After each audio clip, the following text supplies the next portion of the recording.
Okay, welcome back, everybody. We are back. This is Sonic, and we are in Marble Zone. I'm actually behind the helm now. Once again, this is Adam, aka Drak. And I'm Alex, aka Shadow Blazer. And once again, this is a Let's Play of Sonic the Hedgehog, the original first Genesis title. And I guess actually Master System. Somebody actually was telling me Sonic made the Master System. Yes, there is a version for the Master System. It's different from this one, though. They were also on Game Gear. I had a few of the Game Gear games. And as far as I know, a lot of the Game Gear titles actually played better on the Master System due to better screen resolution and that, and especially Sonic 2, which is on the Game Gear, which is really, really hard. Yeah. I will give props to the Game Gear, though. That was a really good try at a color-based handheld. Just a little too ahead of its time, I'm afraid. And a bit of a battery hog. I think that ultimately was what cost it the title. Yes. Cost it going up against the Game Boy. Yeah, way too much battery power. Well, this is Marble Zone. This is the second stage, of course, and this is where it gets down to business. You know, you, Adam, as a old-school platform lover, what do you think about it? Actually, this is one of my favorite zones of the original game. Just because it's fun and all to go through Green Hill and have the speed check, but this is really the platformer check. And this is where I actually think that Sonic can make the claim in these levels to contend with franchises like Mario. Yeah, you know, Sonic is largely billed as a speed game, but the first one's actually pretty mixed between platforming and speed. The later games probably started to emphasize speed a little more, which is a bit of a pro and a con. Yeah, well, I mean, with the transition to 3D and the fact the main gimmick of the game series was speed, it's kind of hard not to justify not doing that. But, well, as some of us can kind of see, that didn't work out so well. It worked in some places, other times it didn't, unfortunately. Speaking of which, this is actually a great segue. So, obviously we're doing a Sonic playthrough here, and the Sonic franchise has taken its share of lumps over the last few years and the last few console generations. What's your take on it, Alex? And then I'll give my take on where Sonic stands. Do we love it? Do we hate it? Is it just broken beyond measure? You know, Sonic, it has absolutely had perhaps one of the roughest transitions into the 3D, and also just past Sonic 3 and Knuckles, which is where it kind of peaked on the Genesis. I think a lot of Sonic, problem with Sonic is it kind of tends to peak early, and then after that, it's hard to top itself, and sometimes they try too hard, and, you know, I personally think in the 3D era, it peaked in Adventure and Adventure 2, and after about Heroes, it started to slip a little more. Then, of course, I think by Sonic 06, it completely decimated the franchise. Yeah, I would actually say when it translated over to 3D, it actually did really, really well, and it was a great showcase of what the Dreamcast could do. Unfortunately, since, I would say after Adventure 2, they really started to lose track of where Sonic was going as a series, and also, like we said before, I think a lot of that had to do with the fact that they just couldn't get past the whole Sonic has to be fast. He has to be fast. He can't be, you know, a solid platformer anymore. He's got to be a fast character. Also, the fact that he had to be edgy, which I don't know about the rest. I mean, yes, he's got that rep, but I've never in my lifetime seen Sonic as an edgy character. Yeah, he's not really the edgy type. I mean, he is kind of a teenager character. Late Adventure series makes it pretty clear that he's sort of a teenager and, you know, kind of a late entry into sort of the whole teenagers with attitude animal characters like the Teenage Mutant Ninja Turtles or the Street Sharks, but... Nice plug. You know, of course, we saw what happened with Shadow the Hedgehog, which tried a little too hard to be edgy. It's hedgehogs with guns! I'll admit I probably like Shadow the Hedgehog a little more than maybe others, but I'll definitely admit that it's far from a perfect game, and, you know, as much as, it's funny, as much as that game tries to be edgy, it wimps out quite a bit. Yeah, I mean, my only... Okay, I'll say something nice about it before I rip it. I love the fact that you had pacts. That was actually a really cool idea for a character like Shadow, where we didn't really know where he stood in Adventure 2, and the fact that you could kind of choose in Shadow was, in my opinion, a big perk.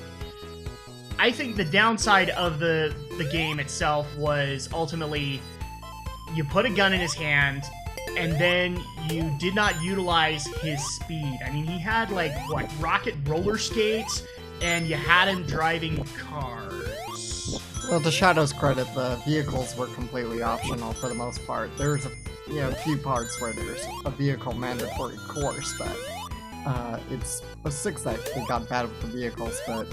And as for the gunplay, it was a drawback at first, but personally I think they did work it to a decent advantage.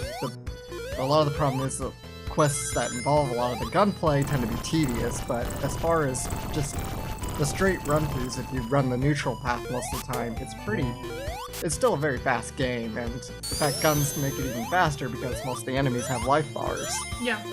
Like I said, I don't think it's a horribly bad game. Mm-hmm. Would it had been a game that launched Shadow as an individual franchise? Probably not.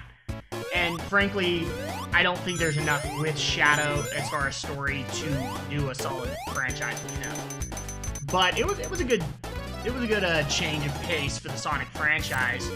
But yeah, I think ultimately you and I kind of both agree that 3D was not kind to Sonic, but it's not like we hate the franchise. Mm-hmm. We think there's some work. Yeah, I mean, granted, but oh man, I missed the big ring. And I was jumping too.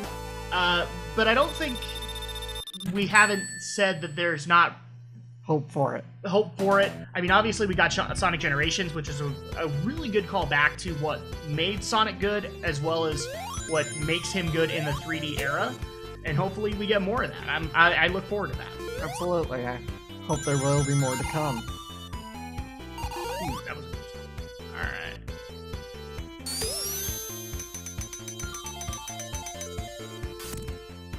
I'm out of things to say, actually.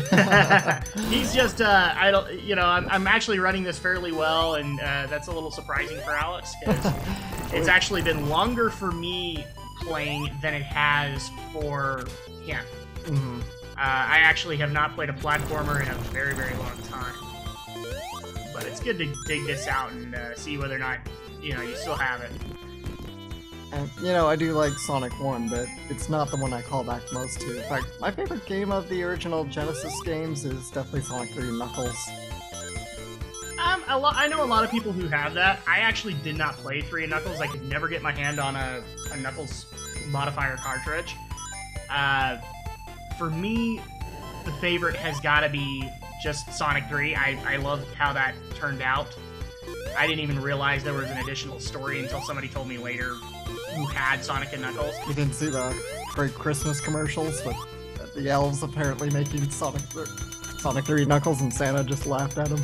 I don't remember them. A friend of mine says, yeah, we saw them and we laughed at them, but I don't remember the commercials very well. The last Sonic commercial that I legitimately remember was the whole blast processing shtick that Sega tried to do with the original game. And as you can tell, my processing is definitely blast right now. Yeah, blast processing. Oh man, what a weird gimmick. I'll give credit to Sega. I mean, they got people interested, but then you look back at the term, and as an adult looking back as a kid, because as a kid you totally bought it. Now as an adult you're just like, what on earth was I thinking? Even the whole Bit Wars in retrospect was pretty silly. Yeah, I mean, I'm kind of happy that the Bit Wars happened, but at the same time, man, we got given a load of puck in a lot of cases. Like, Atari, I'm sorry. I love you guys. You guys kind of helped start gaming here, but the Jaguar, really? The Lynx, really? I mean, I'm sorry, I can't forgive you for that. I actually like Atari as a third-party developer now, but yeah, that's pretty much where it ends. Atari never did recover from the great crash in the 80s. No. No, they didn't, and that's really kind of sad because, like I said, Atari is kind of the main reason we had games before Nintendo. So the fact that they're still around makes me happy, but at the same time, it would have been nice to see them still competing in the console market. Same thing with Sega. Alright. I also gotta say that Sonic 3 is my favorite as far as the 2D generation. 3D generation has gotta be Adventure, just because of how much of a showcase title that was for the Dreamcast. My favorite of the 3D would have to be actually Adventure 2, just because Adventure 1 is good, but as a launch title, Adventure has a few drawbacks. It's obviously a little more experimental, and I think Adventure 2... Sorry, I had a bit of a cough there. Yeah, Big the Cat. But as far as Adventure 2 goes, I think it's the perfect balance of variety of styles of gameplay. Yeah, we did mention that since the Genesis days, Sonic has kind of become more of a speed-oriented game as opposed to a platforming game, but I think as far as 3D goes, Adventure 2 had the most to offer in terms of different styles of gameplay, and as well as a pretty, decent story. It's a bit of a loose story, but it's a decent one. Well, I don't think you could actually make the claim that Sonic has a solid story. Now, people are going to flame me for that, but I'm not counting in TV or anything like that. I'm saying game franchise. It has not really had a solid story. Yeah, just the main canon is pretty loose and fast with its canon, no pun intended there, but, it's just, of course, it's never been a real story-oriented game, of course, so it's never mattered too much to probably Sonic game. No, this is kind of the same generation of Miyamoto where the designers really put gameplay ahead of storyline, because back in those days, it was really about points. It wasn't about, get to the next save point, rather.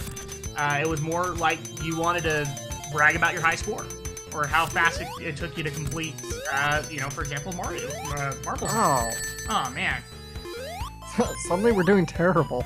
I had momentum, and then I lost it. Gotta watch those spikes. Yeah. But thankfully I know my way around, so it's not like it's gonna take me forever to get back there. See, and I just love the aesthetic of this zone, because it really just kind of feels like that old school temple. Like you're getting a sense of history of where Sonic lives. Yes, I'm not going to go with the whole concept of the 3D games where they kind of loosely based it on Earth. I actually like the idea back in the Genesis days that we didn't know where Sonic was from. I think it was Mobius. I think that's always been widely known, at least in the American canon. And that's because of the comics and the TV series. There really wasn't ever a planet name in the Sonic games. I'd have to read the old manuals to find out, but... Yeah, because to my recollection, I never heard the name Mobius until, I want to say, reading the comics and then hearing it later on Sat AM. There we are, checkpoint. Oh, don't die. That was close. No ring run. Let's see if I can actually do it.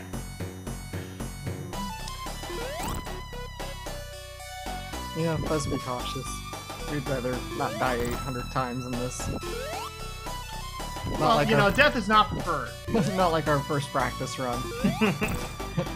Yes, we actually did practice for this, guys, because we were a few years rusty, so we thought it might be a good idea. I want to say I pulled this game out right before Sonic Generations came out. See, and I was worried, so I was like, oh no. Yeah, well, unlike you, I played Colors, and I felt Colors was very much a redemption title. Yep. Because the last title I played before Colors was Sonic Unleashed. Alright guys, we are going to take another quick break, and we will be back with the Spring Yard Zone. Once again, this is a playthrough of the original Sonic the Hedgehog. I am Drak. And I'm Shadow. Alright, we'll be back in a bit.